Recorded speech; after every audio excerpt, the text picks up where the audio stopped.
Seja bem-vindo à nossa escola bíblica. Nós estamos conversando sobre a ceia do Senhor. E nós começamos falando a partir do Antigo Testamento, né? Então nós viemos Antigo Testamento, Páscoa, pulamos depois para Jesus no banquete, dissemos algumas coisas bem difíceis, né? Se fôssemos tomar aquele texto como algo extremamente literal, nós teríamos bastante dificuldade de fazer até hoje. Mas os discípulos entenderam o que Jesus estava dizendo, e então hoje nós vamos para a carta de Paulo aos Coríntios, onde tem uma boa recomendação, e a gente vai entender também que os cristãos, na história da igreja, não faziam a ceia só na Páscoa, e eles não faziam a ceia também só os discípulos, eles faziam na igreja, né? Então eles faziam, e a igreja, lembra que a igreja não é templo naquele momento. A igreja ela vai ganhar esse status aí de templo e tudo mais só depois do terceiro século, com a subida de Constantino ao poder, ok? Que aí torna a religião oficial do Império. Mas até então, essa igreja ela começa a ter alguns encontros no templo, nas sinagogas, mas rapidamente eles são expulsos, né? Por quê? Porque para o judeu eles estão desvirtuando o caminho dos judeus com esse novo suposto Messias. Então, o cristianismo ele surge como uma seita, certo? Se você pegar qualquer livro de história, você vai ver isso. Eu sei que aos nossos ouvidos isso não soa bem, mas ele surge assim e ele é considerado uma seita, algo pequeno, que é divergente daquilo que está posto, que é o judaísmo. Então, a igreja inicia-se basicamente nas casas. Quando nós pegamos a carta de Paulo, as cartas de Paulo, né, como um todo, você percebe que ele está falando para a pessoa e a igreja que se reúne em sua casa. Então a igreja está basicamente se unindo nas casas. É assim que a igreja se forma, é assim que a igreja cresce. Então aqui temos mais uma igreja, a igreja de Corinto, que está localizada, obviamente, numa cidade portuária, a cidade de Corinto, mas é numa casa. E aqui, Paulo, antes de você ir para o capítulo 11, que possivelmente você já abriu lá no versículo 17, pois é, nós vamos antes olhar o texto anterior, que é o capítulo 10. E quando a gente lê o capítulo 10, desde o seu primeiro versículo, a gente percebe que Paulo ele vai construir uma linguagem de relembrar, né? Então a gente vai entender que ceia também tem essa ideia de relembrar o ato salvífico de Deus, ou os atos salvíficos.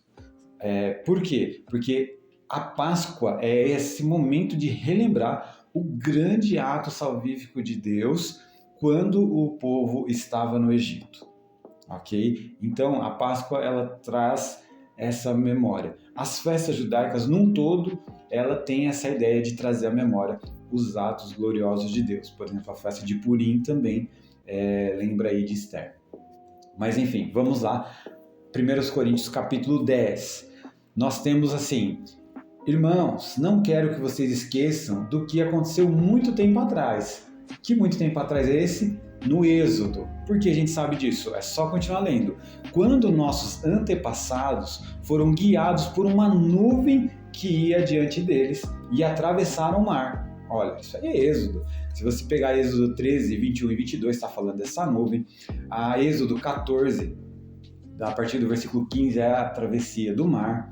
E continua: na nuvem e no mar, todos foram batizados como seguidores de Moisés. Então essa ideia de unidade a partir de um líder, ok? E é interessante essa ideia de batizado a partir de um líder. Todos comeram do mesmo alimento espiritual, Êxodo 16, certo? Que quando você lê o Êxodo 16, que tem um monte de flocos no chão, parecendo flocos de neve, né? E aí quando eles vão tocar, na verdade, são pães e eles se alimentam disso. Então essa ideia de um alimento, todos da comunidade estão ali comendo do mesmo alimento. E todos beberam da mesma água espiritual, pois beberam da rocha, Êxodo 17:6, da rocha espiritual que os acompanhava. E essa rocha era o Cristo. Aí Paulo pega o exemplo lá do Antigo Testamento, pega Cristo aqui do Novo e leva lá, fala: olha, O tempo todo Cristo estava caminhando com eles. Isso aí é uma alegoria de Paulo, ok? Está errado? Não, mas é Paulo, ele lendo a história como um judeu, ele consegue fazer isso muito bem. Versículo 5. No entanto, Deus não se agradou da maioria deles e seus corpos ficaram espalhados no deserto. Bom, não preciso nem lembrar aqui com vocês a ideia dos espias 10 e 2 e essa desobediência, incredulidade fez com que o povo peregrinasse mais 40 anos no deserto, até que toda uma geração ficasse e surgisse uma nova geração. Versículo 6.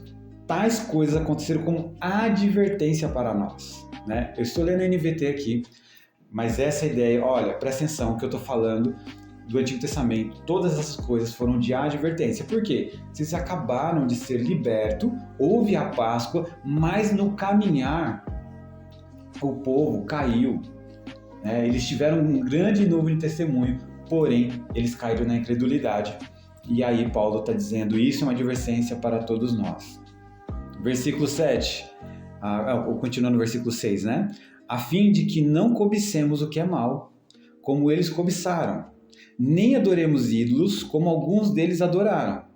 Então, aqui é o grande ponto. Paulo está falando tudo isso, porque ele vai tratar idolatria nesse capítulo. O que idolatria tem a ver com ceia? Calma, segura aí que nós vamos chegar lá, ok? Todos comeram e beberam e se entregaram à farra. Onde está escrito isso? Êxodo 32:6. E não devemos praticar imoralidade sexual, como alguns deles praticaram, e morreram 23 mil pessoas num só dia. Bom, possivelmente é o Êxodo 32:28, onde está descrevendo lá 3 mil pessoas, e o versículo 35, onde está dizendo que muita coisa aconteceu. Então, parece que seja esse o momento aí que Paulo já fala de 23 mil. Por que Paulo fala de 23 mil? Há muita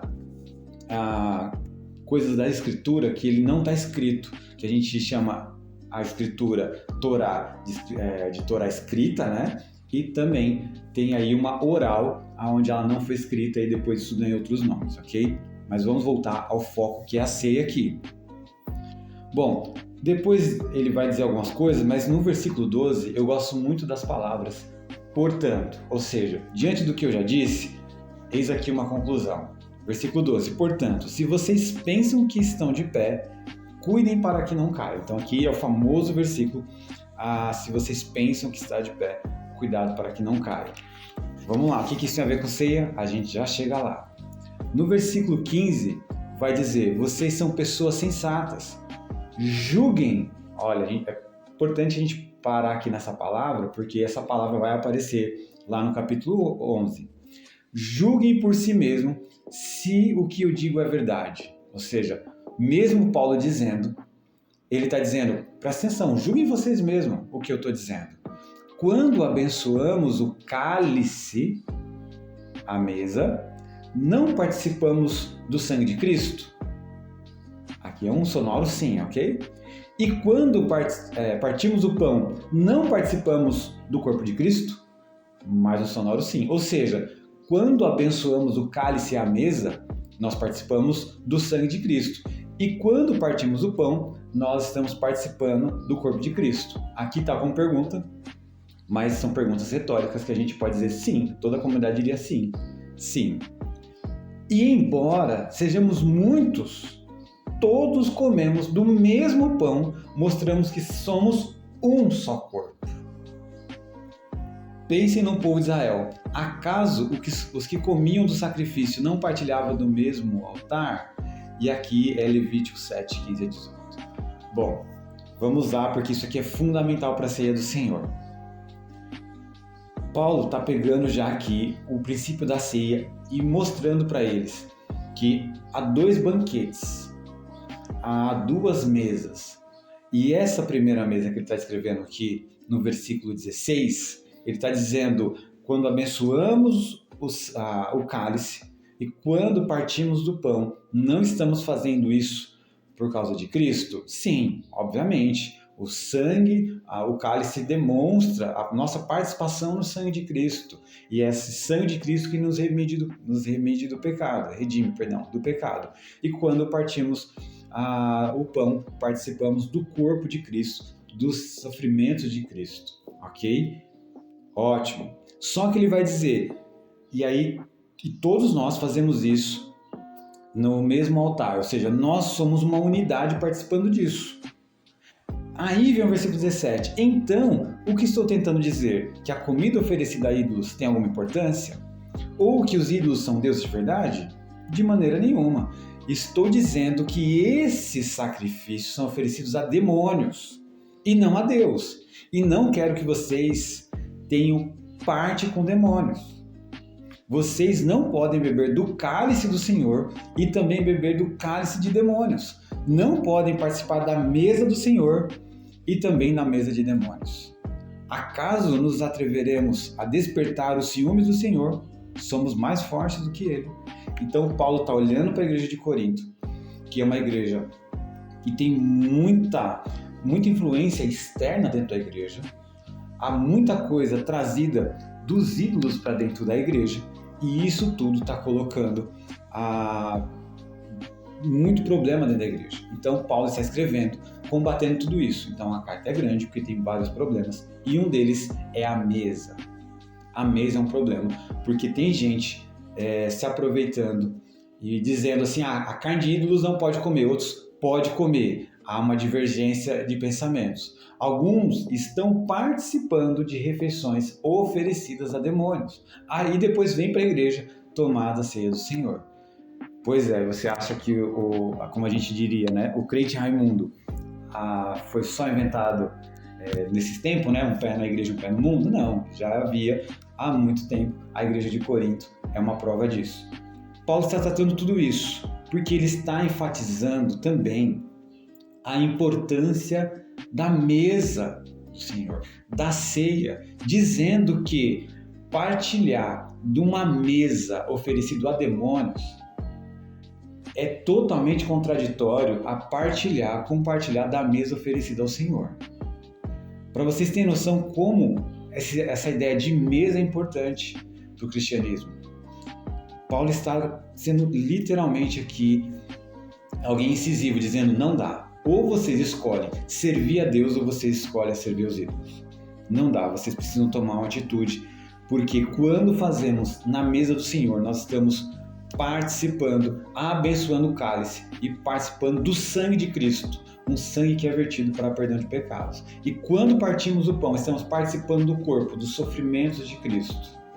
Eu sei que na atualidade é difícil falar de sofrimento para o cristão, porque nós estamos acostumados àquelas palavras de você será vencedor, em Cristo tudo vai dar certo. Mas quando a gente olha para o símbolo da ceia e nós vamos participar, nós precisamos tomar posse dessa palavra, que participar da ceia é participar dos sofrimentos de Cristo. Aí você pode dizer, mas Cristo já sofreu tudo que eu precisava sofrer. Sim, mas ser um cristão é negar a si mesmo, tomar a cruz e seguir. E se preciso for, nós vamos sofrer como Cristo sofreu, porque nós somos pequenos cristos. Nós somos aqueles que decidiram morrer pela causa do Evangelho, porque Cristo morreu pela causa do reino dos céus. Nós temos a mesma direção. Nós seguimos o Mestre, e o Mestre nos ensinou que aquele que quiser ganhar a sua vida vai perder, mas aquele que perder a sua vida por causa de Cristo, aquele sim achará. E esse é o ponto do cristão. Bom, tem mais versículos conhecidos, como o versículo 23. Tudo é permitido, mas nem tudo convém. Né? Ele vai continuar trabalhando essa ideia das mesas, né? Da comida oferecida a ídolos. Então, muito cuidado com isso. Versículo 31 tem mais um portanto, ou seja, diante do que já foi discutido, portanto, quer vocês comam, quer bebam, quer façam qualquer outra coisa, façam para a glória de Deus. E aí ele vem numa coisa importante aqui. Não ofendam nem os judeus, nem os gentios, nem a igreja de Deus. Assim como também eu procuro agradar a todos, né? Essa palavra aqui é difícil pra gente, que as pessoas falam assim, não tenta agradar ninguém. Pois é, lê Paulo. Assim como também eu procuro agradar a todos em tudo que faço, Não faço apenas porque é melhor para mim, faço o que é melhor para os outros, a fim de que muitos sejam salvos, né? Essa mensagem aqui a gente deveria rasgar, porque isso aqui não combina com os nossos dias, porque nos nossos dias eu tenho que fazer o que me agrada e não me importar com a opinião dos outros. Então a gente pode rasgar o versículo 33, porque Paulo está dizendo que ele faz as coisas para agradar os outros, pensando mais nos outros do que nele mesmo. Bom, ou você fica com seus pensamentos, ou você fica com a palavra do Senhor. Bom, aqui nós terminamos então o capítulo 10 de 1 Coríntios.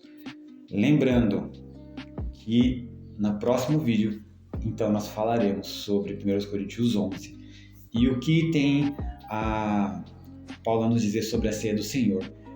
Temos mais algumas coisas a falar sobre isso.